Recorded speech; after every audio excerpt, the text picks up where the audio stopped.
বাচ্চাদের খাওয়ানো আমার মনে হয় পৃথিবীর সবথেকে কঠিনতম কাজ। আর আমার মেয়েটা এক কাঠি উপরে, ও তো কিছুই খেতে চায় না। সেরিল্যাকটাকে খাওয়াতে আমার কতক্ষণ যে সময় লাগছে তার ঠিক নেই। আর এইদিকে হচ্ছে আজকে আমার বাপি মা মানে শ্বশুরমশাই শাশুড়ি মা নেই বাড়িতে, তো যার জন্য একটু আরও মানে ছুটে ছুটে কাজ করতে হচ্ছে। তো ওকে ওয়াকারে বসিয়ে দিয়ে রান্নাঘরে আমি কাজ সারছি।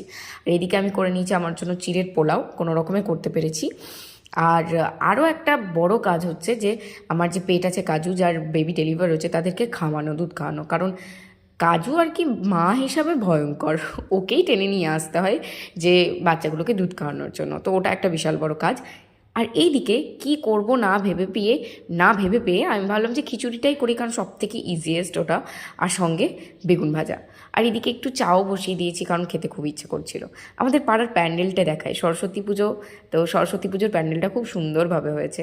তো আরও দেখাবো তোমাদের। তো আজকের মতো এখানে দেখা হচ্ছে আবার কাল।